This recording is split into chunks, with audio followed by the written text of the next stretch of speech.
CMR jewellers సువర్ణ సంక్రాంతి సంబరాలు బంగారు ఆభరణాలపై 1050% తగ్గింపు. నమస్తే, నేను విజయ్. సో గేమ్ చేంజర్ సినిమాకి సంబంధించి కూడా ఏపీ గవర్నమెంట్ టికెట్ ధరలను పెంచుకునేందుకు ప్రత్యేకంగా పర్మిషన్ ఇచ్చింది. సో ఈ ఈవెంట్కి అంటే ప్రీ రిలీజ్ ఈవెంట్కు ముందే ప్రభుత్వం ఈ నిర్ణయం తీసుకుంది. ముఖ్యంగా పవన్ కళ్యాణ్ కూడా సినిమా పరిశ్రమను ప్రోత్సహించడం కోసమే తాము ఈ నిర్ణయం తీసుకున్నాం. అదేవిధంగా రేట్లను పెంచడం ద్వారా దాదాపు 18% ప్రభుత్వానికి జిఎస్టీ రూపంలో వస్తుంది. ఈ విషయాన్ని గుర్తుంచుకోవాలంటూ కూడా పవన్ కళ్యాణ్ చెప్పడం జరిగింది. అయితే ఇప్పుడు తెలంగాణ ప్రభుత్వం ఎలాంటి నిర్ణయం తీసుకోబోతుంది? సో ఇక ముందుగా సీఎం రేవంత్ రెడ్డి గారు చెప్పినట్టుగానే ఈ విషయంలో వెనక్కి తగ్గే ప్రసక్తే లేదా? దీని గురించి మాట్లాడదాం. మనతో పాటు లైవ్ కాల్లో ఉన్నారు సినీ నిర్మాత నట్టి కుమార్ గారు. సార్ నమస్తే. నమస్తే. సో ఏపీ గవర్నమెంట్ ఒక డెసిషన్ తీసుకుంది, టికెట్ ధరలను పెంచుకునేందుకు ప్రత్యేకంగా జీవో కూడా రిలీజ్ చేసింది. అయితే ఇప్పుడు తెలంగాణలో ప్రభుత్వం వెనక్కి తగ్గే అవకాశం లేదంటారా? మీరు ఏదన్నా ఇండస్ట్రీ వైపు నుంచి రిక్వెస్ట్ చేసే అవకాశం ఉందంటారా? ముఖ్యంగా ఈ సినిమా ప్రొడ్యూసర్ దిల్ రాజు గారు ఆల్రెడీ గవర్నమెంట్కి సంబంధించినటువంటి టిఎఫ్డిసి చైర్మన్గా కూడా ఉన్నారు. సో ఈ విషయంలో ఏదన్నా ప్రభుత్వాన్ని ఒప్పించే పరిస్థితి ఏమైనా కనిపిస్తుందంటారా? వెళ్ళారండి. మన ఏదో వెళ్ళి మన హోమ్ సెక్రటరీ రవిగుప్తా గారిని తెలంగాణ ఛాంబర్ ప్రెసిడెంట్ సునీల్ నారాయణ గారు, అనుపమ్ రెడ్డి గారు, మన ఎఫ్డిసి చైర్మన్ దిల్ రాజు గారు ఇటు కలవడం జరిగింది. కలిసి ఏదో రేట్లు అడగడం జరిగింది. ఓకే, ఏదో ప్రయత్నాలు చేస్తున్నారు.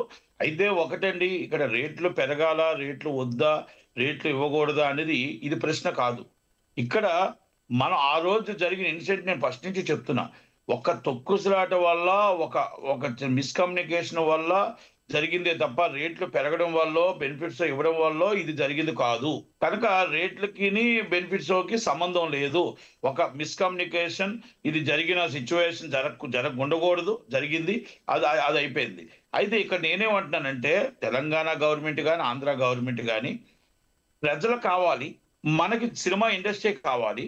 సినిమా ఇండస్ట్రీ నిర్మాత పాన్ ఇండియా మూవీ సినిమా తీయాలి అంటే మనం ఎంకరేజ్మెంట్ ఉండాలి. మన ఎంకరేజ్మెంట్ అంటే మిమ్మల్ని సబ్సిడీ ఇవ్వను ఇంకోటి అడగట్లా.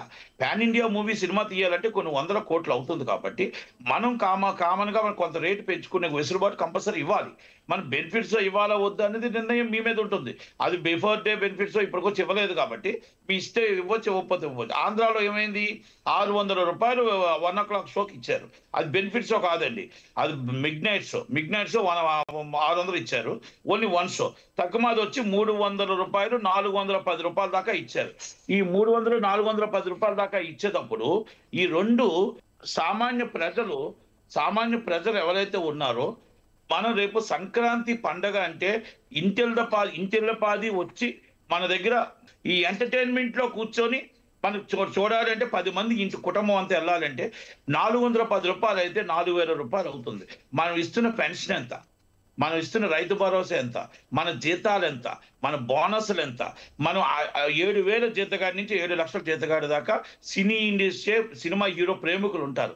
అలాగే పండగకి ప్రతి ఒక్కరు ఎంటర్టైన్మెంట్, మన ఇంట్లో ఇది మన పిండి వంటలు ఎంత గొప్పవో ఎంటర్టైన్మెంట్ అంతే గొప్పది. ప్రతి ఒక్కరు సినిమాకి వెళ్ళాలి అనుకుంటారు చుట్టాలతో పాటు. మనం వెళ్ళేటప్పటికి మనం అంతంత రేట్లు పెడితే ఆ పిల్లలు ఎలా వెళ్ళగలుగుతారు? ఒక థియేటర్ ఓనర్గా అడుగుతున్నాను నేను. ఇది నేను ప్రతి సంవత్సరం పడుతున్న బాధ, ప్రతి సంవత్సరం పడుతున్న కష్టం. ప్రతి వాళ్ళు వస్తారు పాపం, వచ్చారు తిరిగి వెళ్తూ ఉంటే నాకు బాధ అనిపిస్తుంటుంది. ఎందుకంటే అమ్మో అంత రేటా, మనం ఇంత చూసుకుంటే 4,000 అవుతుంది, 3,000 అవుతుంది అంటే బాధ అనిపిస్తుంది. అందుకే నేనేమంటున్నా, పవన్ కళ్యాణ్ గారిని కానీ, నేను ఆంధ్ర గవర్నమెంట్ని కానీ, తెలంగాణ గవర్నమెంట్ రిక్వెస్ట్ చేస్తున్నా, మీరు ప్రజలకు అందుబాటులో ఉండండి. మీరు గవర్నమెంట్కి కూడా, మీరు ఎవరు సినిమా పెద్దలకు కూడా మీరు వాళ్ళకు కూడా పాన్ ఇండియాకి రేటు పెంచాలి. కానీ వాళ్ళదిగా అటు ఇటు బ్యాలెన్స్ చేయండి. మీరు నేల క్లాస్ ఉంది, గాంధీ గారి క్లాస్ని 100 రూపాయల టికెట్ 135 రూపాయలు పెంచడం అనేది ఎంత దాకా కరెక్ట్? అంటే నేల టికెట్ 100ని 277 రూపాయలు జిఎస్టీతో సినిమా చూడాలంటే చూడగలుగుతారా? అంటే దాదాపు 177 రూపాయలు మీరు పెంచారు. ఇది కరెక్ట్ కాదు. 100 రూపాయల టికెట్ని మీరు నేల టికెట్ని మీరు 50 రూపాయలు పెంచొచ్చు, కానీ అంత పెంచరు. మీరు మామూలుగా దీన్ని ఎంత పెంచారు? 135 పెంచారు. 177 రూపాయలు పెంచారు. 175 రూపాయల టికెట్ని 177 రూపాయలు పెంచారు. అంటే 350. మల్టీప్లెక్స్కి ఎంత పెంచారు? 410 రూపాయలు అయ్యింది ఆన్లైన్తో.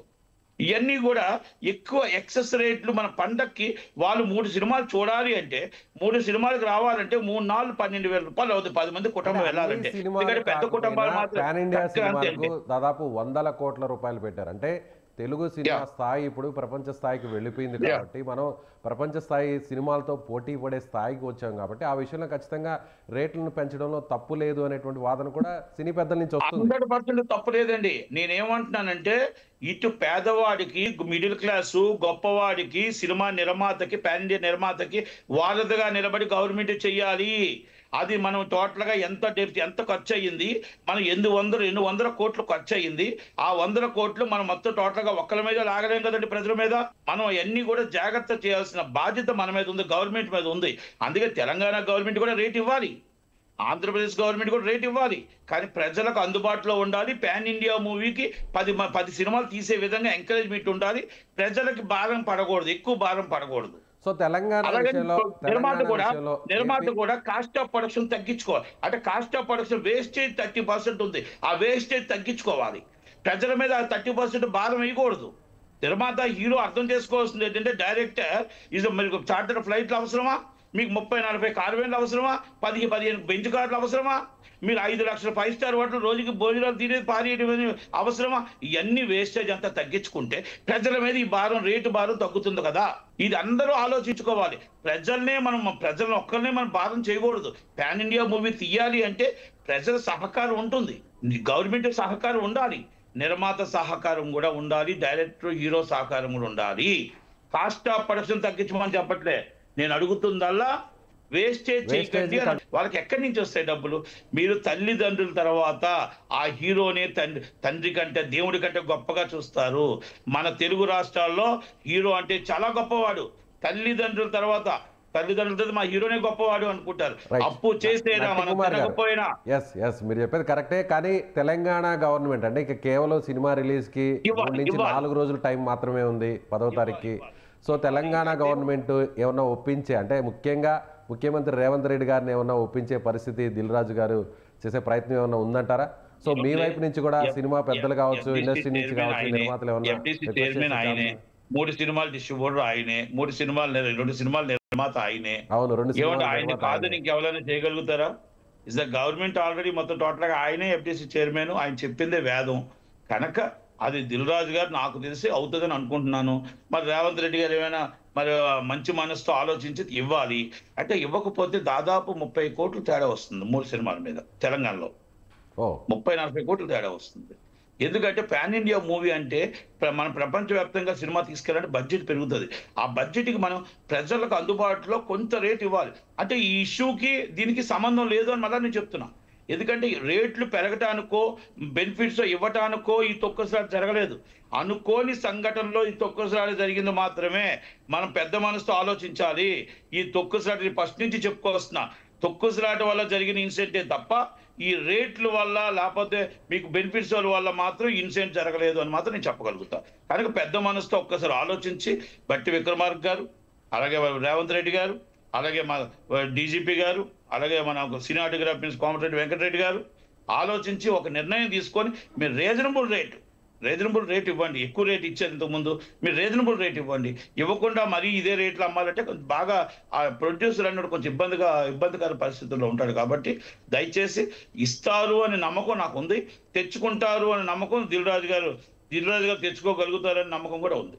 రైట్ సార్, థ్యాంక్ యూ అండి, థ్యాంక్ యూ సో మచ్. ఇది సినీ నిర్మాత నటికుమార్ గారు చెప్తున్నాడు. ఖచ్చితంగా తెలంగాణ ప్రభుత్వం కూడా ఒక మెట్టు దిగి ఆ పరిశ్రమ బాగుపడడం కోసం పాన్ ఇండియా సినిమాను తిరిగి మళ్ళీ నిర్మించాలంటే ప్రభుత్వ సహకారం కూడా ఖచ్చితంగా ఉండాలి. అందులో భాగంగానే ఈ విషయంలో పునరాలోచనలు చేయాలి ముఖ్యమంత్రి గారు, అదేవిధంగా డిప్యూటీ సీఎం బట్టి విక్రమార్క గారు, అలాగే సినిమాటోగ్రఫీ మినిస్టర్ వీరందరూ కూడా ఒక సానుకూలమైనటువంటి నిర్ణయం తీసుకొని ప్రజలకు ఆమోదమైనటువంటి రీతిలో ధరలను పెంచాలని కూడా తన వైపు నుంచి కూడా రిక్వెస్ట్ చేస్తున్నట్టుగా ఆయన చెప్తున్నారు. Thank you so much.